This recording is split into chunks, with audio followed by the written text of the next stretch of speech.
ज्ञानेश्वर माऊलींचा सुद्धा आशीर्वाद आणि इथे जिथे त्यांचा पदस्पर्श झाला त्या भूमीमध्ये आले, त्यामुळेच कदाचित तुम्ही लोक एवढे शांत आहेत.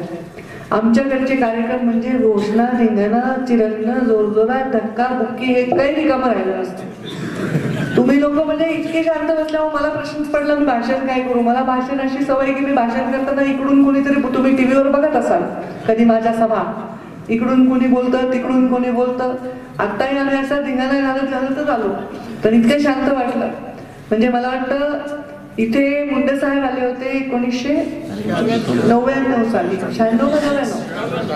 99 साली, आणि त्या 99 साली मुंडे साहेबांनी इथे 5 लाख रुपयाचा निधी जाहीर केला होता. कशासाठी केला होता, कुठे गेले ते मला माहिती, तुम्ही कलशावर लोणाला आले होते आणि 5 लाख रुपयाचा निधी जाहीर केला. आणि मला वाटतं नंतर लगेच निवडणुका असाव्या आणि ते राहिलं. मला वाटतं राहून गेलं ना ते 5 लाखाचं. 99 नंतर 2018 पर्यंत 20 वर्षामध्ये 2 कोटी तुम्हाला मी वापस करायला येतो. व्याजासकट, चक्रवाढ व्याजासकट. म्हणजे मुंडे साहेबांनी जो शब्द दिला निवडणुकीमुळे, कोड ऑफ कंडक्टमुळे, नंतर कदाचित सत्ता नसल्यामुळे त्यांना पूर्ण करता आला नसेल, त्यांच्या मनामध्ये ती गोष्ट राहून गेली असेल. पण 15 वर्षामध्ये असा कोणी बहादर जन्मला नाही की त्यांनी ज्ञानेश्वर माऊलींच्या या पवित्र स्थानाचा विकास करावा किंवा गणरायाच्या अष्टविनायकाच्या 2 अष्टविनायकाचा विकास करावा किंवा ज्या किमान छत्रपती शिवरायांचं नाव आपण रोज घेऊन राजकारण करतो त्या छत्रपती शिवरायांच्या तालुक्याचा विकास करावा. असं कोणी जन्मलं नाही, असं कोणी झालं नाही, आणि ते आमच्याच हातून पूर्ण होतं. शेवटी एखाद्याच्या हातामध्ये जर चांगलं काम करायचं असेल, ज्ञानदेव माऊलींनीच रेणेश्वराच्या डोक्यावर हात ठेवल्यावर संजयवन समाधी मिळाली, त्याच्यासाठीच ते इथे आले. कदाचित माझ्या पित्याचा राहिलेला शब्द अपूर्ण राहिला आणि म्हणूनच मला वाटतं इथे येण्याचा योग आज मला आला. आणि हे खूप मोठं माझ्यावर तुमचे सगळ्यांचे उपकार आहेत, कारण मला हे माझ्या वडिलांचं त्या दिवशी झालेलं जे ऋण होतं ते फेडण्याची, व्याजासकट फेडण्याची संधी मिळालेली. मुंडे साहेबांच्या बाबतीत जिथेही मी जाते महाराष्ट्रामध्ये लोक मुंडे साहेबांवर भरभरून बोलतात. कधीही कोणता माणूस असा नाही की जो एका जातीचा, एका पातीचा, एका धर्माचा, मुस्लिम बांधव आणि एका मुस्लिम बांधवाला मुंडे साहेबांची बातमी ऐकली निधनाची तर हार्ट अटॅक आला, तो जागच्या जागी ठार झाला औरंगाबादमध्ये.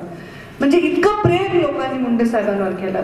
आणि 15 वर्ष सत्ता नव्हती, त्याच्याही पूर्वी सत्ता नव्हती. त्यांच्या पूर्ण जीवनामध्ये फक्त 4.5 वर्ष सत्ता त्यांना मिळाली, पण त्यांचं जीवन हे राजासारखं ते जगले. राजा म्हणजे तो राजा नाही ज्याच्या पायघड्या मखमलच्या असतात, तो राजा नाही ज्याला सोन्या चांदीच्या महालात राहायचं असतं. राजा तो म्हणजे तो लोकशाहीमध्ये सामान्य माणसाला, प्रस्थापितांचं राज्य जुगारून सामान्य माणसाला सत्तेमध्ये बसवतो, सामान्य माणसाला सन्मान देतो, तो राजा. आणि लोकांच्या मनावर त्यांनी राज्य केलं. त्यांनी बाकी समाजावर कोणत्याही राजकारणावर राज्य केलं नाही, पण लोकांच्या मनावर राज्य केलं. माझी फार मोठी पुण्य आहे, मला आज या चांगल्या अत्यंत पवित्र स्थळी यायला मिळालं. मी जेव्हा ग्रामीण विकास मंत्री झाले, मी अमेरिकेमध्ये शिकले, अमेरिकेमध्ये वास्तव्य करणार होते. मुंडे साहेबांनी सांगितलं अमेरिकेत राहायचं नाही.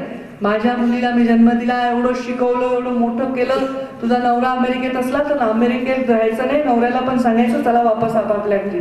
आणि मग आम्ही वापस आलो, कारण त्यांचं म्हणणं होतं की आपल्या मुलांनी आपल्या समाजाची, आपल्या मातीची सेवा केली पाहिजे. तुमचं शिक्षण, तुमचं जे काही तुमच्या जीवनामध्ये बुद्धिमत्ता आहे ती सगळी तुमच्या समाजाच्या कामाला आली पाहिजे. समाज म्हणजे जात नाही, जोही वंचित आहे त्याच्या पाठीमागे आपण उभं राहायला पाहिजे. आणि म्हणून मी इथे आले. त्यांनी मला राजकारणात आणलं. माझ्या स्वप्नातही नव्हतं की मला निवडणूक लढवायची आहे. 2009 साली मुंडे साहेब लोकसभा लढले आणि त्यांनी मला एक दिवशी फोन केला आणि मला सांगितलं की तुझे इन्कम टॅक्स भरलेत का.